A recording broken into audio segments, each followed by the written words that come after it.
Quiero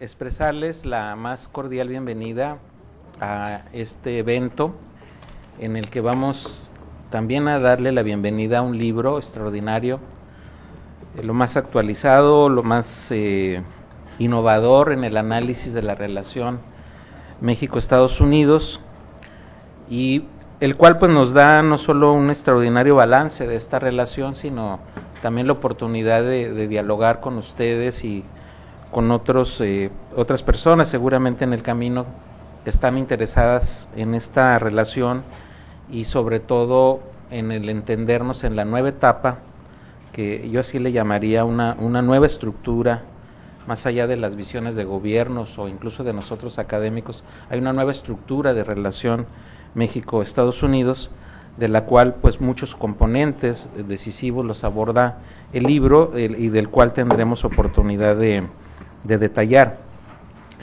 Aprovecho entonces para también agradecer en especial a Peter Smith y Andrew Seeley, que nos acompaña vía videoconferencia desde el Wilson Center. Andrew Seeley, un saludo muy afectuoso, también bienvenido de esta manera a distancia, con enorme gusto de saludarlo. Quienes fueron pues los coordinadores, editores de este trabajo. Es un trabajo que hicimos un conjunto amplio de académicos de distintas instituciones.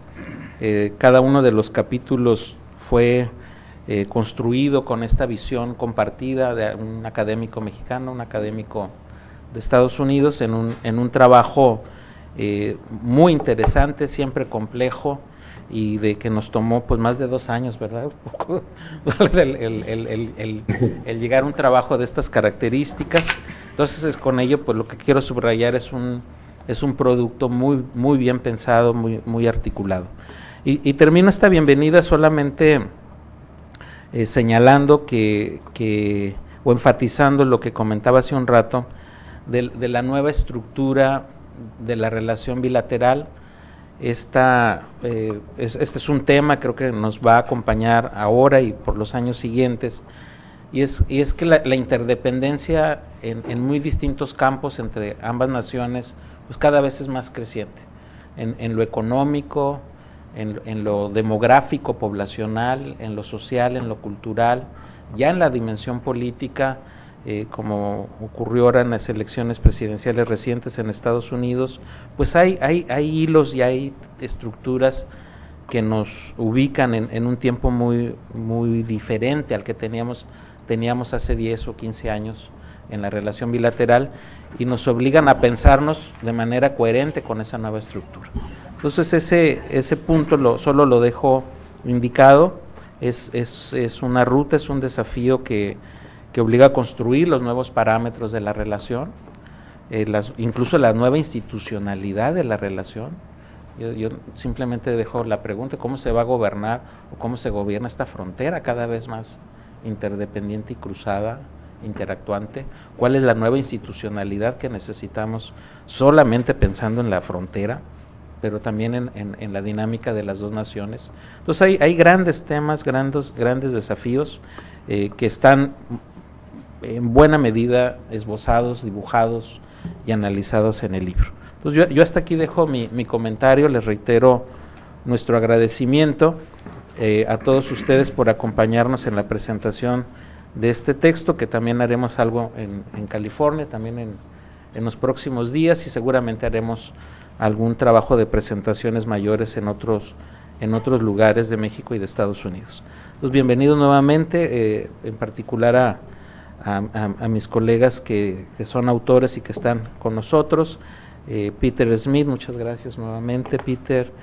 Alberto Díaz Calleros también, que fue un anfitrión muy valioso y muy generoso en los eventos. Mi colega Roberto Sánchez, Rafael Alarcón, que también fue parte de los autores de este libro, colegas que no están con nosotros, pero que nos acompañan de alguna otra manera en la presentación. Entonces a todos ellos, gracias, ya los analizaremos con detalle su contribución, y doy pie entonces le invito a Andrew Seeley. Andrew, si nos acompañas con un primer comentario sobre el texto que ahora estamos presentando.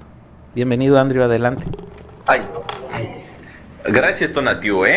Primero, antes de nada, si quisiera dar las gracias a Tonatiuh Guillén, al doctor Guillén, por recibirnos para este lanzamiento del libro, y al COLEF, que fue parte de una de las 3 organizaciones que puso en marcha este proyecto.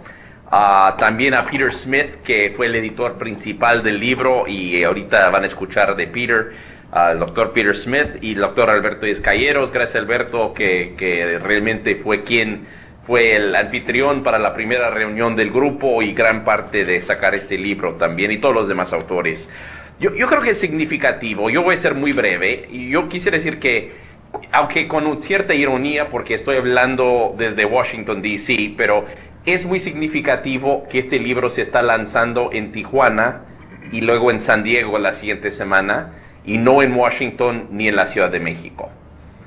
Yo creo es un libro sobre la relación México-Estados Unidos. Como dice el doctor Guillén, a final de cuentas la relación entre México y Estados Unidos no es la relación entre Washington y la Ciudad de México, ni es la relación entre 2 gobiernos. Es una relación que se ha vuelto mucho más amplio y mucho más complejo. Y yo quisiera subrayar 3 conceptos que comentamos en el libro que describen esta relación. Primero, es una relación con mucha intensidad. Es una relación que se ve en los carros y los camiones que cruzan la frontera todo el tiempo, todo el día, en las familias migrantes que buscan a través de email, a través del teléfono, de seguir en contacto, a través de las organizaciones que trabajan hombro a hombro, a través de la frontera, de las empresas que tienen operaciones en un lado y otro lado, y cada vez más piensan en estrategias binacionales o multinacionales. Es una relación sumamente intensa. Para Estados Unidos, hablando como norteamericano, es una de las 3 relaciones más intensas que tiene este país, otro siendo Canadá y China. Segundo, es una relación con mucha complejidad. Es una relación ya no entre gobiernos, si bien los gobiernos son importantes, pero hasta los gobiernos ya no es solo presidente a presidente, ni secretario de Relaciones Exteriores o secretaria o secretaria de Estado, sino entre múltiples agencias de los gobiernos federales, entre gobiernos estatales, gobiernos municipales, actores del sector privado, ONGs, y familias y personas comunes y corrientes que interactúan tras esta frontera. Y es una relación que realmente tiene mucha complejidad que hay que entenderlo. Y parte de la idea de este libro era entender la intensidad de la relación, pero también la complejidad, ¿no? Y finalmente es una relación que hay que admitirlo, y lo decimos Alberto y yo en un capítulo, asimétrico, ¿no? A final de cuentas sigue siendo asimétrico, pero es menos asimétrico de lo que era en otro momento. Y una de las cosas que tratamos de explicar de este libro es cómo ha ido cambiando. Y en un capítulo, no quiero quitarte la palabra, Tonatiuh, pero ni adelantarme, pero un capítulo que escriben Tonatiuh y John Bailey argumentan que ya hay canastas de asuntos que los 2 países trabajan juntos. Y en esas canastas hay diferentes actores alrededor. Yo creo que ya no es una relación que se puede sumar, que se puede analizar solamente desde un enfoque, sino hay que ver los varios puntos de contacto en los diferentes temas en que los 2 países interactúan y con los distintos actores. Y para terminar, voy a decir solamente, yo creo que en este libro tratamos de hacer 2 cosas. Uno era entender la estructura misma de la relación. La primera parte es la estructura, y la segunda parte son los temas mismos y cómo están evolucionando los temas. Creo que lo van a encontrar de mucho interés. Agradezco mucho de nuevo al COLEF y al doctor Guillén, al doctor Smith, por ser el líder y la persona que sacó la idea original, a Tonatiuh, que enarboló la idea después, y Alberto, y qué bueno que ya salió. Espero que sea un aporte al debate sobre la relación entre estos países. Gracias, Andrew.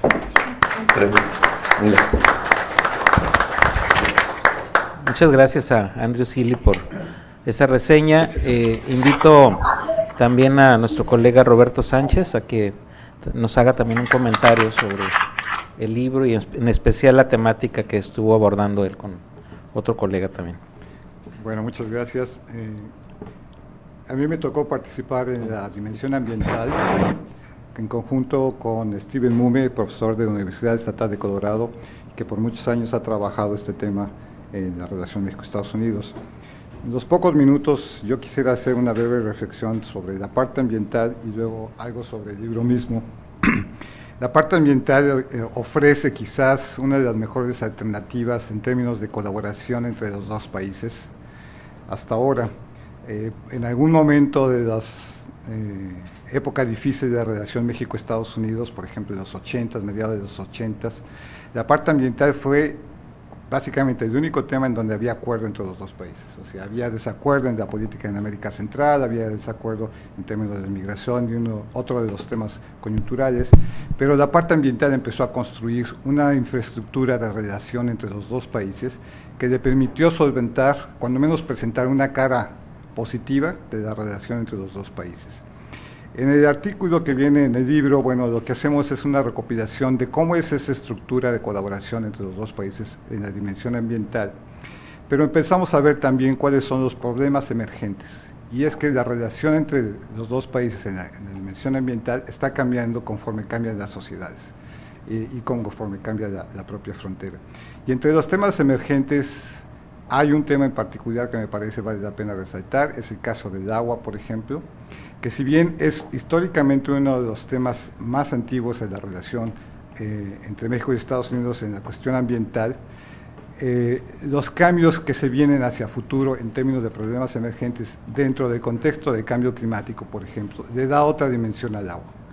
Y aquí parte de los acuerdos importantes o de lo que habría que prestar atención dentro del tema no es solamente cómo la relación entre los dos países logra una mejor negociación en términos más equitativos del uso del agua, o más racionales de lo que sería el uso del agua, sino sobre todo empezar a ver cuáles son las ramificaciones de ese contexto para otros sectores. O sea, por un lado es ver la política dentro del propio sector agua, cómo se logra un uso más eficiente del agua, de un recurso que son compartidos tanto del agua superficial como subterránea entre los dos países, pero empezar a ver también más allá de lo que es estrictamente el sector y ver cuáles son las ramificaciones. Por ejemplo, cuáles son la importancia de menor disponibilidad de recursos y de calidad de agua en términos de lo que sería problemas de desarrollo, como sería de crecimiento económico, problemas de crecimiento urbano, que es ya de por sí dinámico en la zona fronteriza, problemas de salud, por ejemplo, etcétera. Entonces, habría que empezar a ver más allá de los propios sectores, y creo que este sería un poco de las contribuciones que hace el capítulo sobre cuestiones ambientales. Otros problemas emergentes tienen que ver con la salud, por ejemplo, el hecho de que compartimos una frontera común, tiene un alto impacto en compartir también problemas en términos de salud, por ejemplo, temas emergentes como una nueva versión de tuberculosis que empieza a ser un problema recurrente, el problema de dengue que está asociado también al cambio climático, otros problemas de salud, el caso de, por ejemplo, de la influenza, que en el momento crítico de hace un par de años tuvo también incidencia en términos de la relación entre las dos fronteras, etc. Afortunadamente en estos temas también hay elementos de colaboración que nos permiten empezar a construir más allá de lo que sería el propio sector y empezar a pensar en otros términos de la relación entre los dos países. Y finalmente, entre temas emergentes son los problemas de la frontera, a pesar de la gran atención que recibió el tema ambiental durante la década de los 90s, entre los dos países, que llevó incluso a la creación de instituciones específicas dedicadas a la cuestión ambiental, como es la COSEF, o sea, la Comisión de Cooperación Ambiental Fronteriza.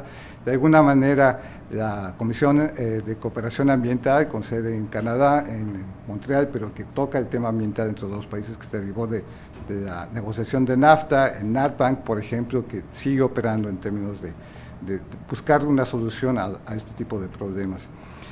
Lo que está sucediendo es que como la frontera cambia, cambian también los problemas ambientales. Por ejemplo, el caso de la contaminación del aire, que en el momento crítico del inicio de la colaboración entre los dos países era el tema emergente, pasa a ser un tema secundario y empezamos a ver otros temas emergentes que tienen que ver con la nueva dinámica de la frontera. Entonces, había que poner atención a esto.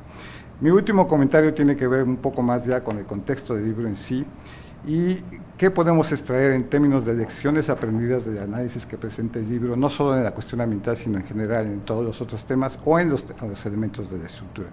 Y yo creo que valdría la pena destacar dos cosas. Uno, que sería importante empezar a tener una visión multidimensional de estos temas de colaboración. O sea, si bien el libro para efectos analíticos lo divide en términos de estructura y de temas, creo que esta división tendríamos que verla de otra forma y dejar de ver los temas de forma fragmentada. O sea, creo que la construcción de esquemas de desarrollo más multidimensionales contribuye a tener los problemas que hemos tenido hasta ahora, en donde el tema de migración está obstruido, obstaculizado, hay una serie de problemas, pero deja de lado otros temas importantes. Entonces tendríamos que empezar a construir visiones multidimensionales que nos ayuden a entender cómo se relacionan esos temas de la relación entre México y Estados Unidos, porque se relacionan de una u otra forma. O sea, incluso el problema de migración y salud, por ejemplo, es un ejemplo muy claro de tipo de relación que incide en los dos países, por ejemplo.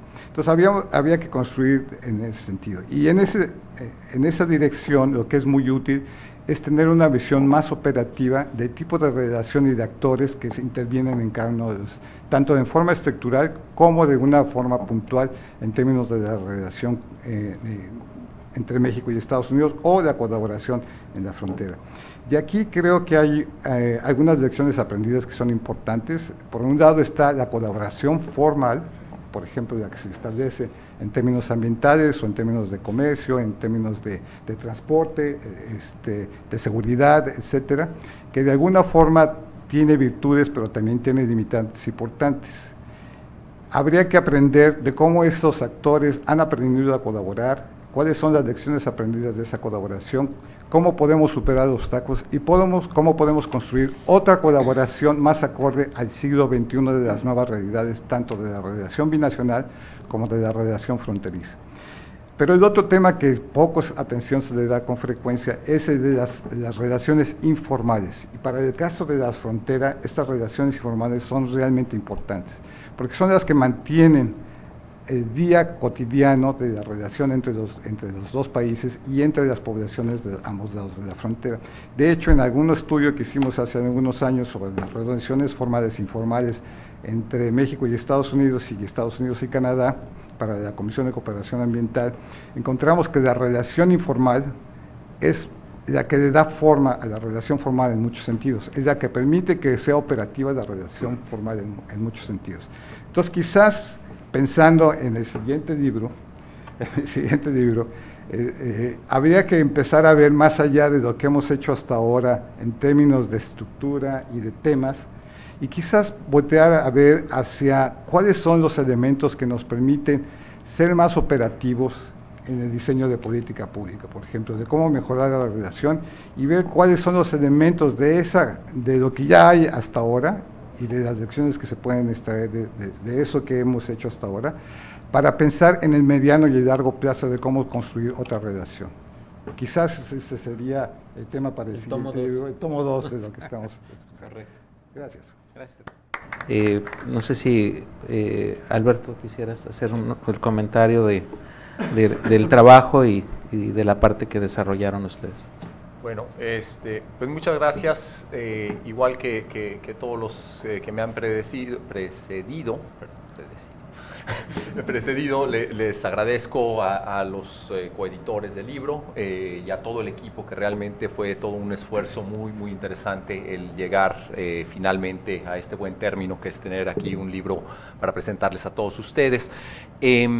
Una de las cosas que quiero hacer en mi presentación es complementar algunos de de los temas que Andrew señaló, que tiene que ver con el capítulo que él y yo escribimos para este libro juntos, pero también quiero aprovechar un poco mis minutos para hablar también de dos de los capítulos que por razones logísticas, etcétera, no tenemos a algunos de los autores de esos capítulos. Quiero hablar un poquito sobre el capítulo de violencia y crimen organizado y el capítulo sobre la relación económica entre los dos países.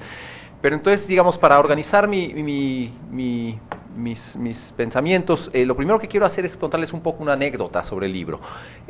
Cuando estábamos empezando el proceso, la idea era muy bonita, ¿no? Bueno, creo que sigue siendo muy bonita, ¿no? Que era, vamos a poner a dos autores. Tienen que ser dos autores, uno mexicano y uno americano. Y el chiste es que este libro va a ser escrito no como el típico libro de volumen editado de varios capítulos en donde cada persona hace su capítulo, sino que identificamos claramente los temas de la relación México-Estados Unidos y a partir de cada uno de estos temas decir, estos son los temas cruciales, no hay duda de ellos, yo creo que no hay duda de ellos, quizá nos faltan algunos temas adicionales, pero creo que los que están son, digamos, los fundamentales. Y después la idea era un americano y un mexicano para que cada uno trajera su perspectiva y que tuvieran que escribir. La primera reunión que tuvimos, de hecho, no les pedimos que llegaran con un artículo escrito, sino más bien con un par de guiones que cada uno había desarrollado, y la idea era que esos dos guiones después se iban convirtiendo en un guión único y que iban a tener que ir encontrando acuerdos, un poco como la propia relación entre los dos países. Mejor que la relación. Mejor que la relación. Bueno, entonces ya me está robando Tona la anécdota, porque lo interesante es lo que sucedió en ese proceso. Y lo que pasaba era que los dos guiones eran muy parecidos. Es decir, los autores, el autor mexicano, de hecho, en ocasiones el autor mexicano terminaba siendo el que defendía más la posición americana y el autor americano era el que defendía más la posición mexicana. Es decir, de alguna forma quizás seleccionamos al pensar en los autores a personas que eran muy... pues que aman México, que les gusta mucho el país, pero de pronto eran menos críticos los americanos que escribían el artículo con el propio gobierno americano que lo que los mexicanos eran, y al revés, ¿no? Entonces, era una cosa muy, muy peculiar. Y esto se los comento porque yo creo que una de las cosas que sucedió es darse cuenta que hay muchísimo, muchísimo terreno de común acuerdo. El terreno es gigantesco. Y algo que Andrew y yo hicimos en nuestro capítulo es decir, bueno, vamos a preguntarnos si estos espacios de común acuerdo también existen en las poblaciones. Es decir, ¿qué piensan y cuáles son las percepciones de los mexicanos sobre los americanos o los americanos sobre los mexicanos? Y en diferentes temas, ¿qué tanto están de acuerdo o en desacuerdo los mexicanos y los americanos? Hay tantas diferencias como las que pensamos que hay. Y nada más como una probadita les digo... Por ejemplo, nosotros citamos unas encuestas que hizo SOGBI con SIDAC en México, a población en Estados Unidos y en México, en los dos lados de la frontera. La mayoría de los mexicanos y de los americanos, de hecho, estaban de acuerdo en temas que siempre pensamos que son de gran conflicto. Por ejemplo, la mayoría de los mexicanos estaban en contra de que hubiera una barda, el muro entre los dos países, era 90%, pero también el 69% de los americanos estaban en contra de que hubiera el muro. Y esto de pronto se nos pierde en toda la discusión de que no, pues es que los gringos no quieren que entremos y no sé qué. Bueno, la mayoría, y además una mayoría bastante grande. La mayoría, por ejemplo, digo, no les voy a dar todos los datos concretos, pero la mayoría en los dos lados pensaban que el libre comercio es bueno para los dos países. Más del 50-60%, era un poco más alto los americanos que los mexicanos, pero los dos lados decían el libre comercio ha sido beneficioso y el Tratado de Libre Comercio ha terminado beneficiando a ambos países. Había una cuestión interesante sobre migración, por ejemplo, el 80% de los mexicanos pensaban que los migrantes mexicanos en Estados Unidos benefician a la economía americana, pero el 67% de los americanos también piensan eso. Es decir, esta idea que siempre tenemos de no, bueno, es que hay una diferencia así gigantesca, realmente, y la última que les voy a dar sobre estos temas era, y estos eran porcentajes prácticamente idénticos, 79% mexicanos, 73% americanos, piensan que los mexicanos sufren discriminación cuando están en Estados Unidos. Es decir, los americanos también lo ven, no es simplemente una cuestión que nosotros decimos y ellos. Ahora, sí hay ciertos temas en los cuales, regresando al tema de asimetría y de la diferencia entre los dos países, donde sí hay, digamos, diferencias sustanciales. Y quizá lo más interesante de todo lo que exploramos, Andrew y yo en esto, exploramos algunos temas sobre qué tan orgullosos se sentían las personas de ser mexicanos o de ser americanos, vimos un poco qué dicen las encuestas de opinión, pero quizá la más interesante tiene que ver con cuál es la percepción de los mexicanos sobre por qué los americanos son ricos. Y esta es una pregunta, digamos, curiosa, digamos, aquí podríamos hacer una medio microencuesta, y quizá no les va a sorprender, pero primero les doy el tema de los americanos. A los americanos se les pregunta si los mexicanos trabajan duro, y el 80% de los mexicanos piensan que los americanos son muy trabajadores. Otra vez, todo el mundo está de acuerdo de eso. Pero cuando a los mexicanos se les pregunta si los americanos trabajan duro, el 25% piensa que trabajan duro. Y eso tiene que ver mucho con esta simetría, pero ahorita quiero ligar esto además con la diferencia de ingresos y la diferencia de niveles de desarrollo de los dos países. ¿Por qué piensan los mexicanos que los americanos no trabajan duro? En parte es porque los mexicanos piensan, y estos son, digamos, porcentajes de esta misma encuesta, solo 22% piensan que los americanos son honestos. Un poco sorprendente, ¿no? Un país además construido mucho sobre la base de rule of law y del due process y de una serie de cosas, es peculiar, pero escarbándole un poquito más, te das cuenta que lo que pasa es que la gran mayoría de los mexicanos, 62%, piensan que la razón por la que Estados Unidos es rico es porque ha explotado la riqueza de otros. Y esto es en el fondo parte de lo que está creando esta percepción, digamos, digamos, de que finalmente, incluso esto es notable, es más fuerte la visión desfavorable de los americanos por parte de los mexicanos, es decir, 82% de los mexicanos 82% de los americanos ven a los mexicanos como favorablemente, simplemente la pregunta así directa, ¿lo ves? ¿Te caen bien? Mientras que los mexicanos eso baja 52%.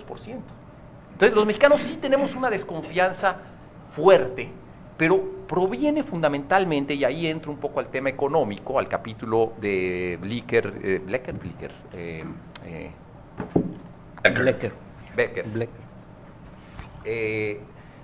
Y Gerardo Esquivel, en donde ellos tratan realmente de destrabar esta pregunta de qué significa el gap, la brecha de desarrollo entre México y Estados Unidos. ¿De dónde viene? ¿Por qué tenemos esa brecha de desarrollo? Porque yo creo que si podemos destrabar este tipo de preguntas, de explicarnos mejor por qué los dos países tienen niveles de desarrollo tan distintos, también podemos empezar a entender mejor cómo modificar o cómo influir sobre las percepciones que los mexicanos pueden tener de desconfianza hacia los americanos, y yo creo que también trabajar obviamente en si tenemos 70% del lado americano, parte del problema es que hay un 30% muy intenso y muy capaz de configurar mucha de la retórica americana.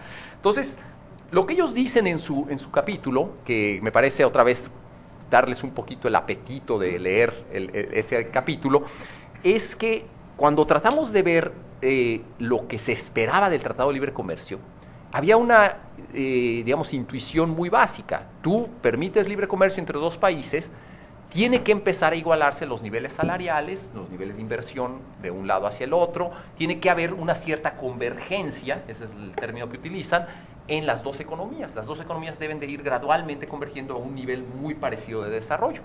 Y la gran, digamos, pregunta de su capítulo es ¿por qué no ha habido esa convergencia? La convergencia no está ahí, no es simplemente un tema de que los mexicanos o la industria mexicana manufacturera no sea capaz de producir, de hecho produce y produce bastante productivamente. No es un tema nada más de China, exploran de hecho una parte sobre la cuestión de si es el tema de que los chinos no se puede competir contra ellos, que es un tema que hace 2 años o 3 años quizá era más vigente, ahora como que se ha mitigado mucho, como los salarios chinos han subido, ya no los sentimos tan amenazantes como antes. Y luego la otra parte que ellos exploran es, bueno, hay una parte de distribución del ingreso que sí es cierto, que la brecha también tiene que ver con que México tiene una distribución del ingreso muy diferente a la americana, pero Estados Unidos también es un país desigual, no es tan obvio que sea simplemente una diferencia de distribución del ingreso. Entonces ellos terminan diciendo, bueno, realmente si tratamos de ver candidatos a la explicación de por qué está habiendo esta brecha entre los dos países.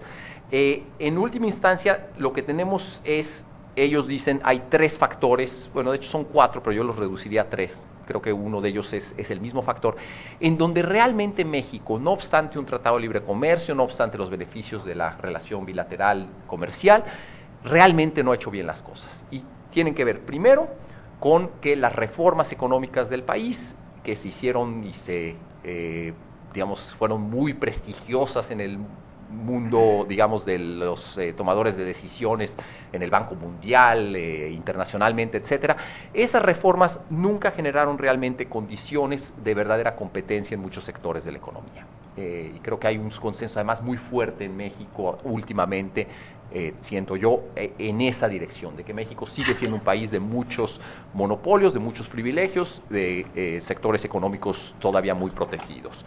Protegidos no del comercio exterior, pero protegidos de la competencia. El segundo, que quizá es el más interesante para mí, es que ellos señalan, Esquivel y Blecker, que el mercado mexicano no se concibe como el motor del desarrollo mexicano. Es decir, todo el tiempo se está pensando en el mercado americano, en la exportación, cuando deberíamos de haber encontrado maneras de, ellos hablan de profundizar, de deepen, ¿verdad?, el mercado doméstico, el mercado interno. Y en la medida en que el mercado interno se vuelva una fuente de dinamismo de la economía mexicana, no tenemos que estar esperando a ver cuándo se reactiva la economía americana para que México empiece a crecer, sino puede haber potencial de crecimiento interno. Y el tercer tema que ellos señalan es que, de hecho, ellos claramente se colocan en una visión que no es la mayoritaria entre los macroeconomistas, entre los economistas monetarios, que tiene que ver con el régimen macroeconómico. Ellos creen que el régimen macroeconómico mexicano está demasiado obsesionado con reducir la inflación, con mantener la inflación en un nivel muy bajo, y que esto hace que las posibilidades de inversión y de actividad económica se vean reducidas. Es decir, ideas sumamente, creo que, atrevidas, interesantes, que vale la pena estar discutiendo. Paso como último punto, y quiero ya parar porque creo que ya me alargué un poquito, pero hablar un poco de la otra parte de la, digamos, de la desconfianza entre México y Estados Unidos, entre los mexicanos y los americanos. Tenemos una frase en nuestro capítulo, Andrew y yo, en donde decimos, miren, tampoco nos volvamos un poco puristas. Cuando estamos hablando de la relación México-Estados Unidos, de pronto los mexicanos sobre todo nos da un poco esta sensación de, bueno, pero yo tengo que defender a México a ultranza, porque pues frente a la asimetría, frente al poderío de Estados Unidos, no voy a reconocer ninguna de mis fallas. Entonces tenemos una frase en donde decimos, no se nos olvide que sí es cierto que el problema del narcotráfico tiene que ver con el apetito, parece que insaciable, de los mercados americanos por drogas. Y por otro lado, también es cierto que la razón por la que las organizaciones de narcotráfico pueden tener tanto éxito en México tiene que ver con la debilidad del Estado de Derecho de México. Es decir, tenemos que empezar a reconocer ese tipo de verdades, que las dos son ciertas, ¿no? Y claro, hay una caricaturización que se puede dar de estas dos frases y podemos volverlo un intercambio de insultos en lugar de un intercambio de cómo destrabamos el tema del narcotráfico, pensando en la relación y siendo bastante como honestos sobre la relación. Entonces, aquí quiero solo señalar un par de ideas en el artículo de Astorga y Shirk. Este es un artículo estupendo, de hecho tiene una combinación muy peculiar, porque si hay alguien que sabe sobre la génesis y el proceso por el cual se llegó a las organizaciones de narcotráfico que hay hoy en día, es Luis Astorga. Nadie más sabe tanto sobre cómo sucedió esto que él. Y por otro lado, David es la persona que más ha estado tratando de entender los patrones de difusión y de, digamos, de contaminación de la violencia territorialmente, viendo toda esta cuestión en el Transborder Institute de la dispersión de la violencia a lo largo del tiempo. Entonces son enfoques muy complementarios, pero sumamente distintos, ¿no? Uno es mucho más histórico, mucho más de los casos, mucho más de seguir la genealogía de los capos, y el otro es estadístico, utilizando sistemas de información geográfica, tratando de utilizar más herramientas quizá técnicas para evaluar dónde está esta difusión de violencia. Entonces ellos dicen en su capítulo, y con esto los voy a dejar, que realmente tienen toda una explicación de por qué surgió el problema como surgió ahora, y tiene que ver con la fraccionalización de las organizaciones de narcotráfico, etcétera. Pero la parte que quiero enfatizar ahora es cómo salir del atolladero, cómo salir de donde estamos en este momento en la relación. Y ellos realmente articulan 3 opciones, y me parece que las 3 opciones son las que deberíamos estar discutiendo en este momento en la relación binacional en Washington y en la Ciudad de México, y también en Tijuana y en San Diego. Las 3 que ellos articulan son, realmente tenemos la opción de descriminalización, ese es número 1, y realmente cambiaría la dinámica de violencia, abrir ese tema de la descriminalización. Podrá ser un tabú, podrán ser cosas de las que no se puede hablar, pero esa es una de las alternativas. Y no hay muchas más, eso es un poco lo que es interesante de este capítulo. Realmente hay esa como una de las avenidas, que sea una actividad económica lícita como cualquier otra. La segunda es la que se hizo estos últimos 6 años, que es desarticular a las organizaciones dándoles duro y a la cabeza. Tratar de llegar a estas organizaciones, golpearlas, y encontrar una manera de cambiar su operación, de lograr estorbarles en su operación de logística, de llevar la droga del punto A al punto B, que el punto B es la frontera con Estados Unidos, y mientras más les hagas difícil hacer eso, en teoría podrías tener un éxito en la lucha contra el narcotráfico, con daños colaterales, con la realidad de la violencia. La tercera, que dicen ellos, es cambiar la estructura de las fuerzas de combate al narcotráfico mexicanas en una tendencia centralizadora. Ellos de hecho piensan que esa no es realmente viable. Esto, pues, la primera versión de este capítulo quizás se escribió hace 2 años y medio. Yo creo que esa descentralización probablemente es la que tienen muy en mente ahora la nueva administración, que tiene que ver con que si logras crear estas ideas de mando unificado, o una gendarmería, o algún sistema más centralizado, que eso va a realmente cambiar los puntos de entrada de contubernio y de corrupción y de protección que tienen estas organizaciones en el interior del sistema político mexicano, no simplemente. Entonces, esta idea de crear una jerarquía, esa es como la tercera que ellos ven, y ahí terminan sus opciones. No es una cuestión en donde digas, hay la solución colombiana, la solución afgana, la solución. Quién sabe si tengamos muchas más opciones. Y un poco, pues ahí un poco se los dejo. Creo que deben de leer todos los capítulos del libro, no tienen desperdicio. Y pues felicito mucho a todos los autores. Gracias a todos. Gracias, Alberto. Antes de invitar a Peter Smith a que haga su comentario, quisiera ver si Rafael, tú quisieras hacer algún planteamiento, porque también aprovechando que eres de los autores y que estás en el tema, no sé si te gustaría hacer algún comentario general. Con mucho gusto. Gracias, sí, obviamente no tengo nada formal, no me pidieron que hiciera eso, pero sí, muchas gracias.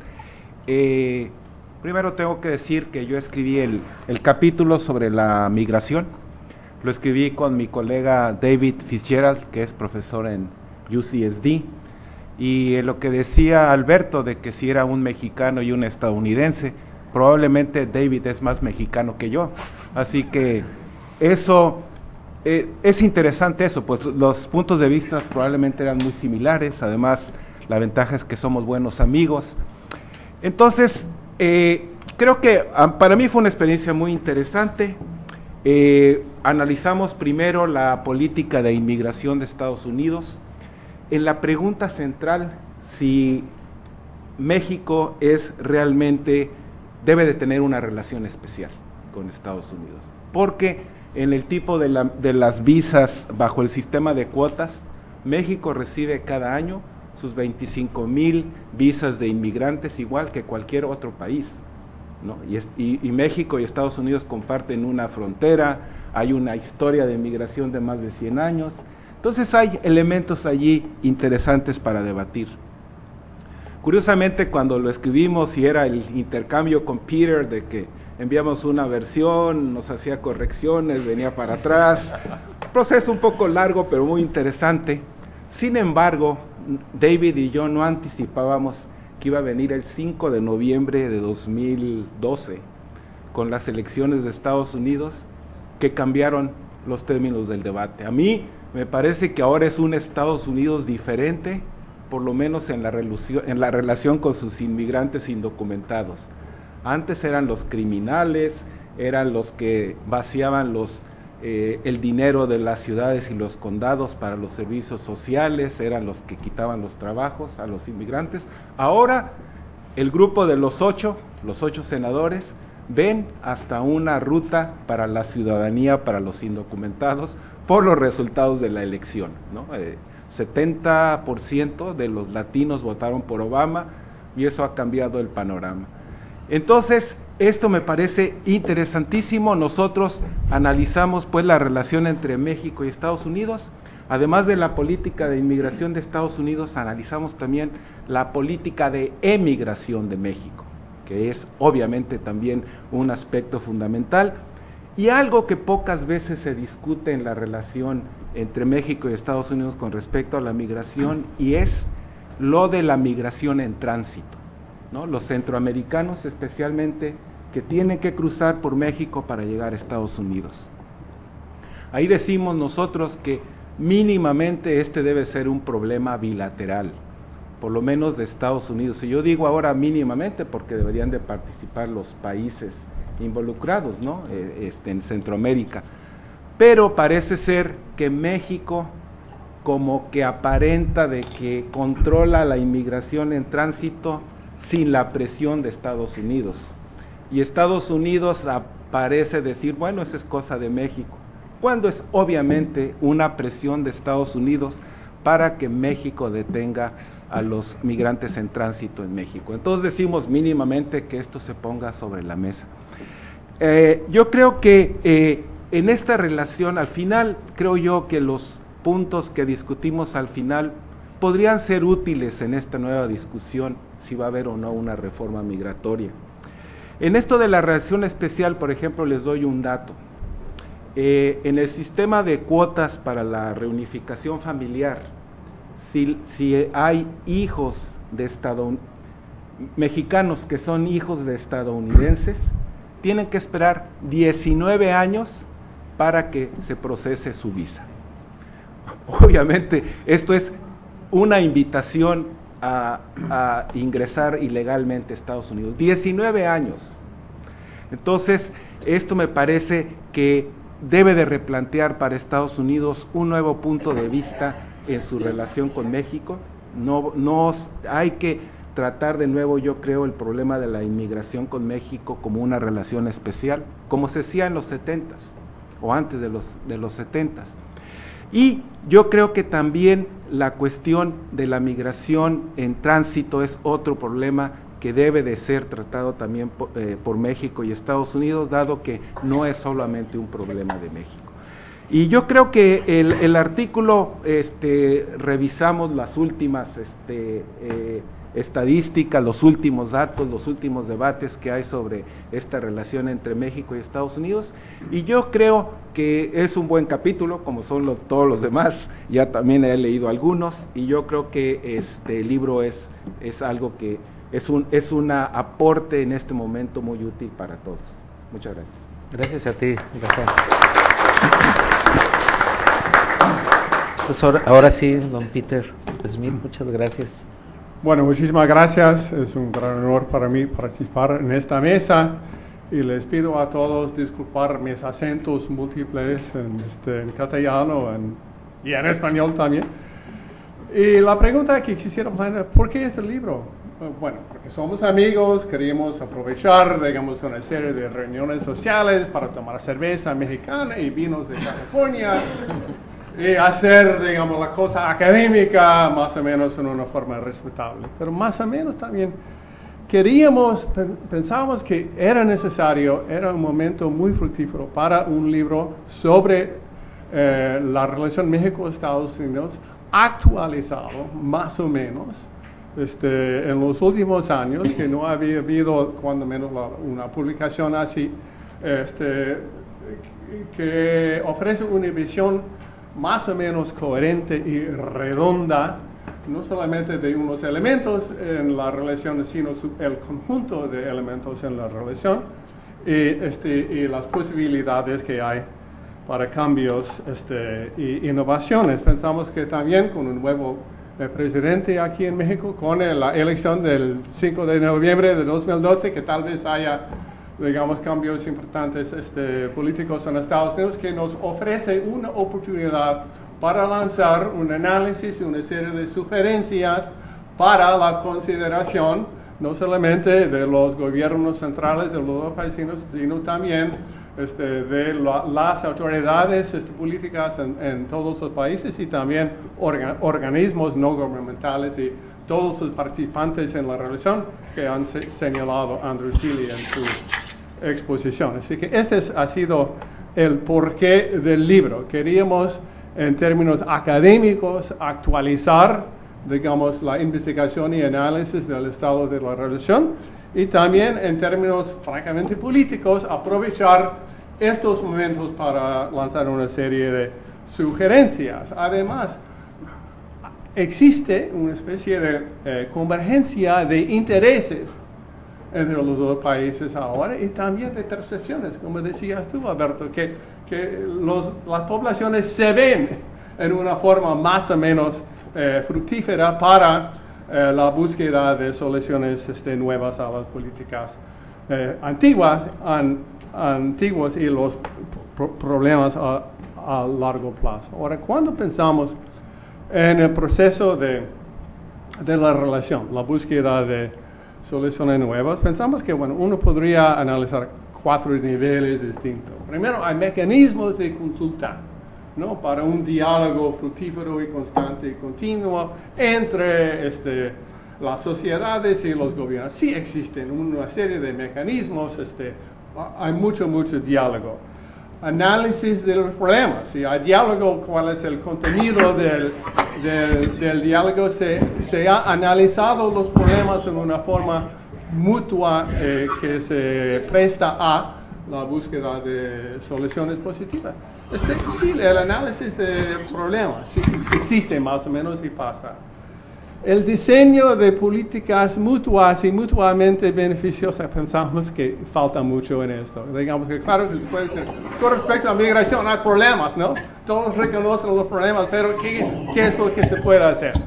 Y en ese sentido queríamos ofrecer algunas ideas nuevas en este momento oportuno y fructífero para la búsqueda de soluciones a largo plazo. Y la ejecución de las políticas también falta un poco, ¿no?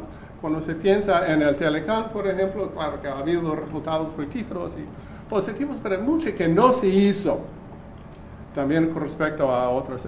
Así que en términos generales diríamos que sí, y como dicen las autoridades públicas en los dos países, sí hay mecanismos de consulta, muy bien. Hay diálogo, muy bien. Diseño de políticas mutuas, mucho menos, ¿no? Ejecución efectiva de las políticas que hay, tampoco en ese sentido. Aquí, en ese sentido podemos analizar la naturaleza y la característica de la relación a largo plazo. Ahora, ofrecimos al final una serie de recomendaciones con respecto a migración, el capítulo maravilloso que escribió David y Rafa ofrece una serie de posibilidades. Entonces, claro que se ha cambiado la situación en los Estados Unidos por razones políticas, no es porque han leído el capítulo, han decidido cambiar el mundo, sino por razones abiertamente políticas Y el problema del pobre Partido Republicano es su portavoz es un cubano de Florida, perdóname. Así que tampoco sé cuál va a ser la participación mexicana en no solo el diseño de una ley soberana de los Estados Unidos, o si va a haber participación. Así que el proceso es un poco vago según lo que veo, pero cuando menos, claro que el cambio se debe a un cambio en la situación política dentro de los Estados Unidos, aunque espero que escuchen todas las recomendaciones. Con respecto a la relación económica, por ejemplo, una sugerencia clave también del capítulo de los dos colegas economistas es que haya más inversión en infraestructura para facilitar la relación comercial y también a largo plazo más inversión de otra clase, pero más o menos hay frenos y restricciones y limitaciones con respecto a infraestructura. Bueno, debe haberse prestado mucha más atención a esto antes, todavía hay tiempo para hacerlo. Es una sugerencia realista, no es utópica ni revolucionaria, sino, perdóname, se puede hacer esto para mejorar los intereses de los dos participantes. El capítulo maravilloso sobre medio ambiente tiene muchas virtudes, se dedica mucho a las cuestiones de la frontera y del agua, que va a ser el recurso más anhelado del siglo XXI en todo el mundo, y de las aguas del subsuelo, los acuíferos. Hay como 19 acuíferos que cruzan la frontera entre los dos países. ¿Qué vamos a hacer con respecto a esto? ¿Y cuál sería el juicio? Así que abren todo un diálogo nuevo sobre el tema, no solamente de aguas, sino también de aguas del subsuelo y los intereses de los dos partidos. Con respecto a narcotráfico, por ejemplo, el análisis es brillante de cómo se llegó a crear la situación actual. Se ofrece una serie de posibilidades. Voy a matizar un poco el resumen de Alberto, que claro, que cuando se habla de descriminalización o legalización, se habla de marihuana sobre todo. Ahora, simbólicamente es muy importante, pero con respecto a los intereses económicos de los carteles, yo dudo mucho que marihuana, digamos, es el producto más positivo. Para ellos, la cuarta o tercera parte de la marihuana que se consume en Estados Unidos se cultiva en Estados Unidos. Así que además sería protección para los canadienses y norteamericanos, una especie de barrera económica si se eliminara el tránsito de marihuana desde México hacia los... Estamos hablando de marihuana. Ahora, ¿qué hacer con respecto a las otras drogas mucho más peligrosas y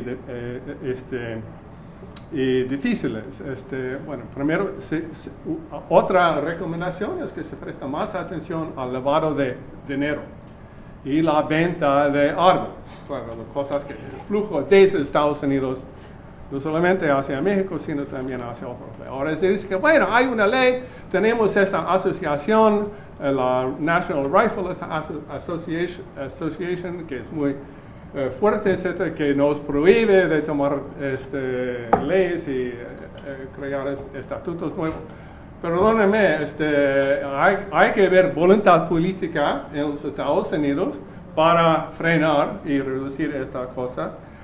Y en tercer lugar, hay una recomendación, no sé si se comparte con todos los participantes en el proyecto, pero tomé la libertad de proponerlo, que si México y Estados Unidos mutuamente podrían lanzar diplomáticamente una iniciativa conjunta para el hemisferio, para la reducción de la demanda y consumo de las drogas duras en todo el hemisferio.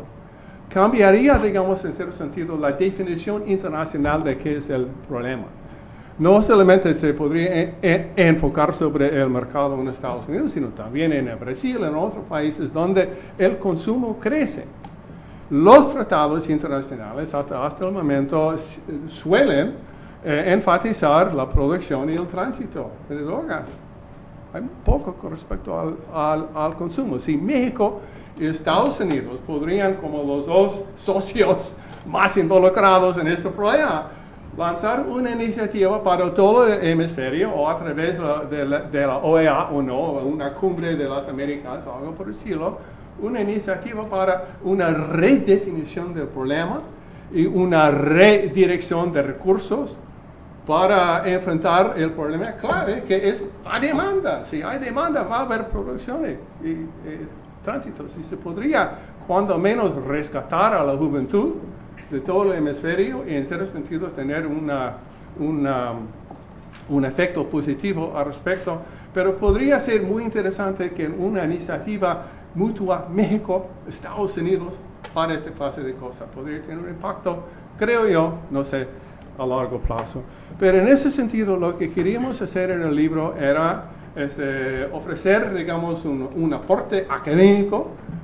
La bibliografía del libro es magnífica, tengo que decirles, es una joya. Pero también queríamos ofrecer un aporte a la literatura académica, ofrecer una visión redonda del estado de la relación, analizar y abrir posibilidades para el futuro de la nueva dirección de la relación, dadas las ventajas del momento, y lanzar una serie de sugerencias modestas, pero pensamos realistas, para el mejoramiento a largo plazo de esta relación tan compleja, tan intensa y tan interesante como se ha dicho antes. Muchas gracias.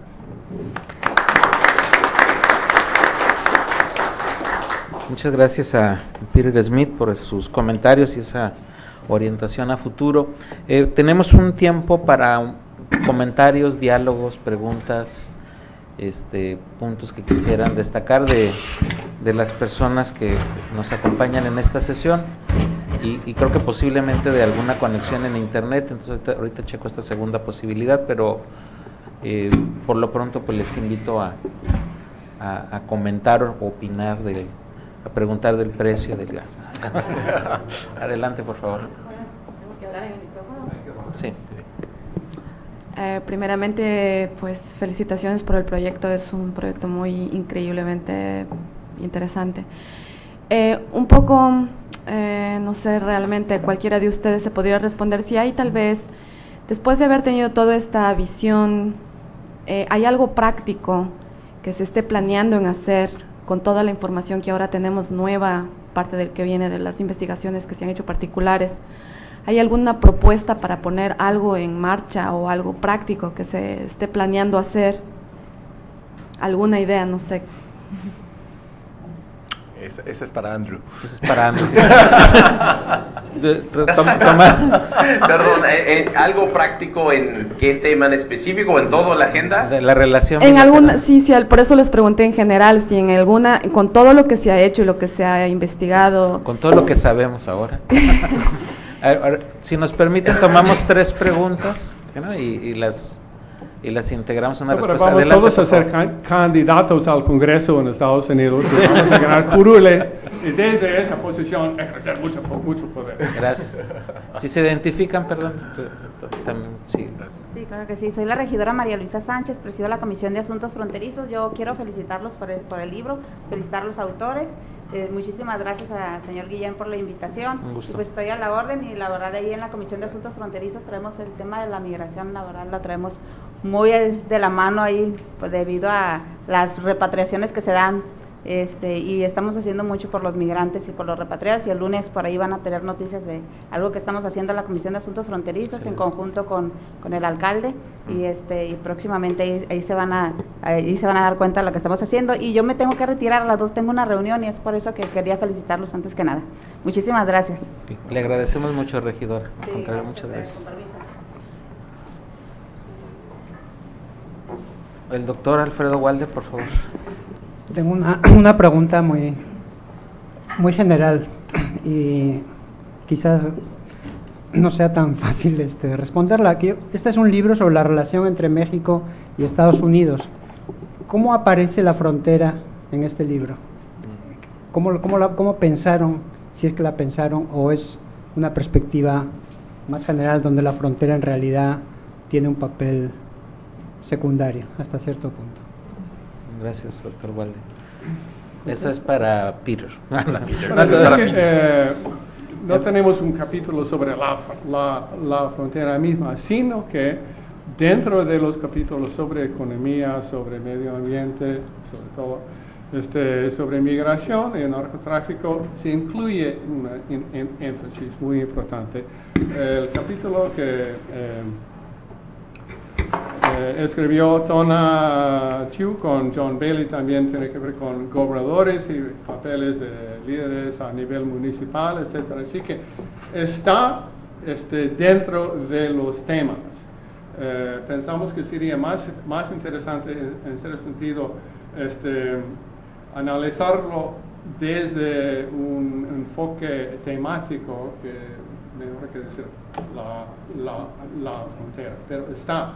Y diría que el capítulo sobre medio ambiente se dedica mucho a esto, la cuestión de políticas, relaciones políticas también, bastante narcotráfico, bueno, sí, pero está dentro de una visión temática.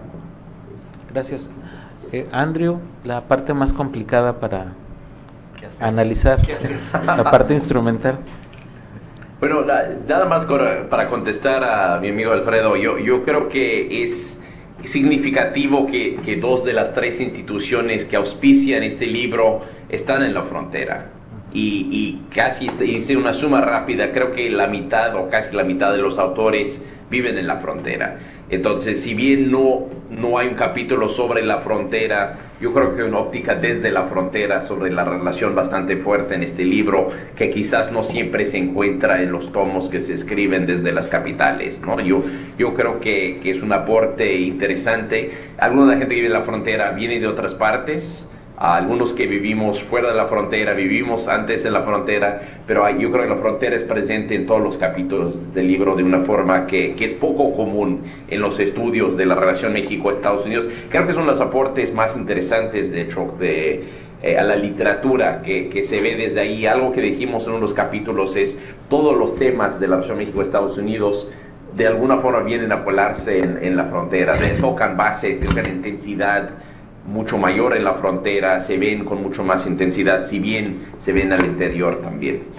Pero a la primera pregunta que hizo la compañera, y yo, nada más para remarcar lo que dijimos antes, creemos firmemente que la relación México-Estados Unidos no es solamente de 2 gobiernos federales, de ninguna forma intentamos solamente hablar a los 2 gobiernos federales, porque bueno, no creemos que son los únicos actores, pero sabemos que sí son importantes. No nos caería mal que gente de los 2 gobiernos lean el libro, y creemos que alguna gente ya lo está leyendo, de hecho, dentro de los 2 gobiernos.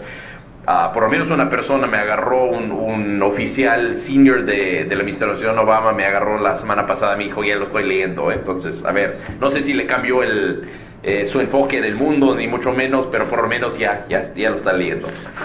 Pero creo que sí hay algunas ideas que surgen que pueden ser interesantes.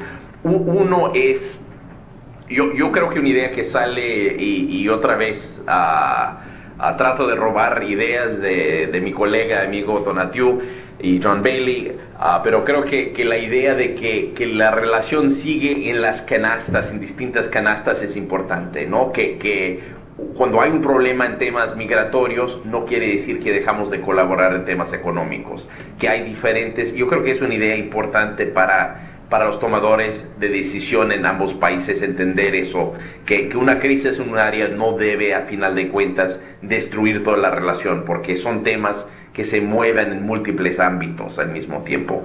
Segundo, yo creo que en los capítulos sobre los temas específicos hay algunas ideas. Uno, que ya escucharon, el tema de medio ambiente realmente pone un modelo de cómo podríamos estructurar esta relación.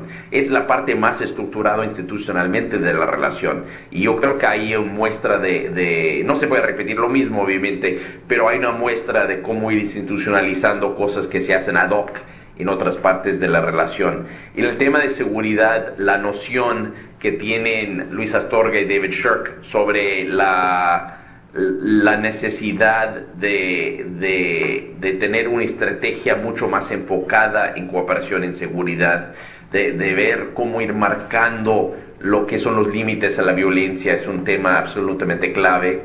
Yo creo que lo que hablan Gerardo Esquivel y Robert Blecker en su capítulo sobre lo económico es absolutamente fundamental, de cómo, sí, está bien que nos integramos económicamente, pero si no hacemos nuestra tarea en los dos países para aprovecharlo, eso es un problema serio. Entonces, en cada uno de los capítulos yo creo que vas a encontrar algunas propuestas muy concretas, ojalá, además de un marco que quizás ayuda para que los tomadores de decisión entiendan la dinámica que existe entre ambos países, y ojalá sirve para ellos, pero también sirve para actores de la sociedad civil, para regidores de los cabildos en los dos países, para alcaldes, para empresarios, para gente, para periodistas, para cualquier persona de esos que influyen en esta relación, que son millones, que está tratando de entenderlo y está tratando de aportar desde su trinchera a esta relación. Muchas gracias, Andrew. ¿Podría añadir un comentario sobre la frontera? A mi modo de ver, lo que sale del libro es que la frontera es el elemento, en cierto sentido, más prometedor de la relación y el elemento más problemático. Muy complejo en ese sentido. Y ofrece un resumen de la relación, digamos, de una forma muy intensa. ¿Puedo hacer un comentario? Sí, por favor, Alberto, y Roberto Sánchez, por favor. Adelante. Sí, bueno, okay. Sí, solo sobre el tema de un poco ligado con la frontera, pero el tema de qué hacer, ¿no? La pregunta así práctica. Yo creo que lo que a mí me parece que para mí fue muy iluminador del proceso de este libro es cobrar conciencia de qué importante es que la redefinición de la relación o el crear una mejor relación entre los dos países no se haga en Washington y en la Ciudad de México, simplemente para regresar al tema con el que empezó Andrew, ¿no? Que finalmente, si piensan ustedes en los libros que se escribieron sobre la relación México-Estados Unidos de hace 20 años, que era un poco la disatisfacción del grupo, veías esos libros, y esos libros están escritos desde Washington y la Ciudad de México. Esa es la tónica, ¿no? Y todo es casi la relación diplomática entre estos dos poderes, ¿no? Entre dos presidentes, casi. Ahora, desgraciadamente, voy a decir una cosa que no le va a gustar a mis amigos y colegas de aquí de la frontera, que yo creo que la solución no va a salir de que podamos, de lo que podamos proponer desde Tijuana o desde San Diego, porque lo que propongamos desde Tijuana y desde San Diego, de alguna forma, como que un poco aquí estamos todos de acuerdo en que lo que hay que hacer es un puente que pase rápido, hay que poner una terminal en el aeropuerto para tomar aviones desde Tijuana, o sea, de alguna forma es muy claro que necesitamos que el North American Development Bank tenga realmente un montón de dinero para producir todos estos proyectos de infraestructura en la frontera. Yo creo que el problema es que la solución tiene que venir de qué piensan sobre la relación en Arkansas, en Utah, en North Carolina, y lo mismo del lado mexicano en Yucatán y en Puebla y en Durango. Es decir, no va a ser, tenemos un problema en términos de qué hacer, de convencer o de hablar a un público al cual quizá no hemos logrado llegar sobre qué significa la relación de México y Estados Unidos, ¿no? Y ese público no es el de Washington y tampoco es el de la frontera, creo yo. Gracias. Roberto, por favor. Bueno, yo quisiera comentar un par de puntos. Creo que la pregunta de qué hacer es muy pertinente. Me parece que es esencialmente lo que podemos recuperar del libro. O sea, de estas lecciones, ¿cuál es el siguiente paso? O sea, ¿qué nos está diciendo el libro? Que podemos trabajar hacia el futuro. Yo creo que un punto muy importante, que es lo que trataba de hacer en mi intervención inicial, es que tenemos que cambiar la forma de pensar los problemas. O sea, creo que no vamos a llegar mucho más allá si seguimos un poco con la misma mentalidad de ver los problemas de manera fragmentada, de ver esta segmentación entre frontera y resto del país, etc. Creo que habría que empezar a ver los problemas no solo en su momento actual, sino qué representan en términos de escenarios a futuro. Porque las ventanas de oportunidad se abren viendo hacia futuro. O sea, poco podemos corregir mucho de lo que ya hay actualmente, pero sí podemos hacer mucho viendo hacia futuro. Entonces había que empezar a ver cuáles son los escenarios de cómo está creciendo la relación entre México y Estados Unidos, hacia dónde va, para abrir ventanas de oportunidad de intervención en términos de política pública. Creo que ahí es donde están las oportunidades. El segundo punto sería que esta relación en términos de la frontera, viendo qué representa la relación para los países, y aquí difiero un poquito con Alberto en términos de que, bueno, sí es importante ver qué piensa la gente en Arkansas o en Tennessee o en Idaho de la frontera, igual que en Yucatán, etcétera. Pero cada país y cada región dentro del país o cada estado dentro de la región tiene diversas connotaciones con respecto a la relación bilateral entre los dos países. O sea, no es lo mismo, no le afecta igual a alguien que está en Ciudad de México que a alguien que está, por ejemplo, en Chiapas o que está en Oaxaca o que está en Kansas, etcétera. Es decir, alguien que está en Texas o que está incluso en Nuevo México o en otras regiones, tiene una visión muy diferente sobre México, la relación bilateral, porque le impacta de manera diferente. O sea, había que tener este contexto para poder ser un poco más realistas. O sea, si bien es importante tener esa visión de cómo el resto del país ve, no es la misma relación. Igual, la simetría entre los dos países hace que la relación entre México y Estados Unidos tenga más peso en el lado mexicano que en el lado de Estados Unidos. O sea, un ciudadano en Arkansas o en Kansas puede vivir toda su vida sin saber de México y no le pasa nada. O en San Diego. Alguien que vive en Chiapas sí le afecta, o sea, le está afectando de manera cotidiana la forma como se relaciona, o bien porque tiene familiares que son migrantes, o bien porque produce maíz que es afectado por el Tratado de Libre Comercio, o porque sus oportunidades de crecimiento económico están asociados a cierto mercado, etcétera, tomates, lo que tú quieres, o trabaja en la maquiladora, o sea, cualquiera de esos elementos. Entonces, habría que ser estratégicos en cómo damos el siguiente paso. O sea, el punto es cómo construimos una nueva forma de concebir esta relación y cómo en ese contexto podemos ser más eficientes en la sugerencia de política pública para los dos países. Y el último comentario sería sobre la frontera. Creo que aquí parte del problema es que hemos dado poca atención también a cómo es esta dinámica entre la relación bilateral y la frontera, la realidad de la frontera. Y es una dinámica tanto coyuntural, es decir, que va modificándose conforme van sucediendo los eventos, pero que, como dice Peter Smith, es probablemente la parte más compleja de la relación, pero la que mejores oportunidades ofrece. Y aquí construir elementos que sean prototipos de cómo mejorar la relación puede ser muy importante. O sea, la relación de por sí en la frontera ya es diferente ahora de lo que era hace 15, 20 años. Existe la asociación de gobernadores, los alcaldes se comunican de una manera más regular, antes era un poco más simbólico, ahora es un poco más pragmático en términos de cómo solucionamos el problema de que el agua que está saliendo de allá está afectando acá, cómo solicitamos la relación comercial, etcétera. Creo que esas oportunidades, que era lo que yo mencionaba, entre los acuerdos informales que le permiten a la relación, cuando menos de la frontera, de sobreponerse a las limitaciones que ofrecen los acuerdos formales, abren también ventanas de oportunidad.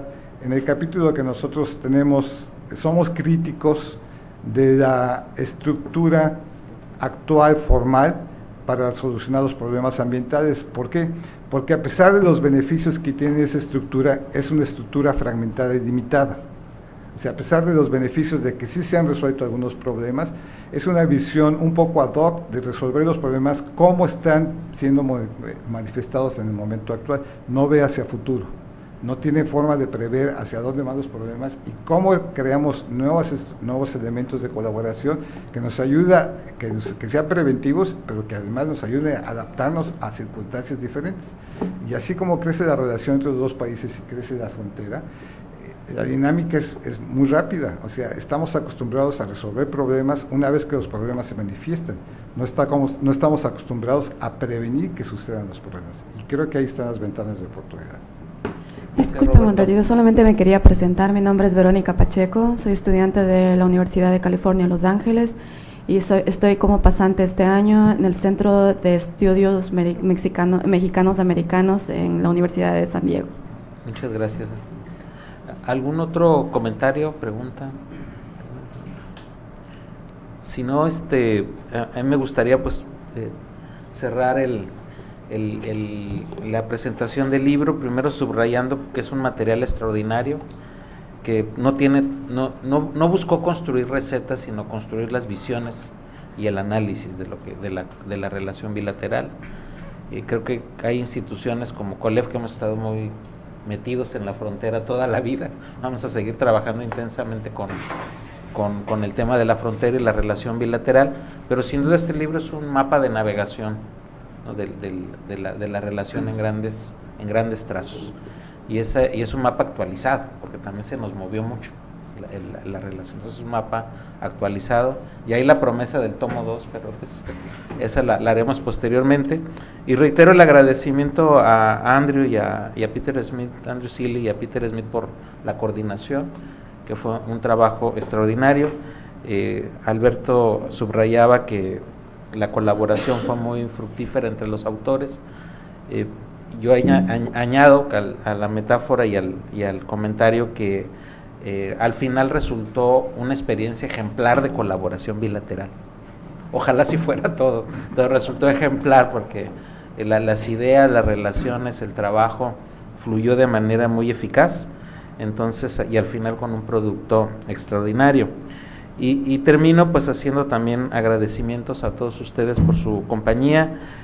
Subrayo la presencia de la licenciada Arnaiz, que está en representación del alcalde de Tijuana, le agradecemos mucho su presencia, la regidora también María Luisa Sánchez, José Luis Pérez Canchola, también colega de tantos años en nuestros temas. Tenemos representación del Consulado de México en San Diego, muchas gracias también, de la delegación de la Secretaría de Relaciones Exteriores, delegada, muchas gracias. Los fellows, amigos, profesores visitantes del Centro de Estudios México-Estados Unidos, gracias. Tuvimos también participación muy amplia de medios de comunicación, y agradezco finalmente a los amigos que se conectaron por internet a este evento. Pues con ello, pues bienvenido el libro, muchas gracias, y seguiremos adelante con este tema que nos dará pues oportunidad de reflexionar de manera colectiva mucho más amplio que ahora. Gracias nuevamente.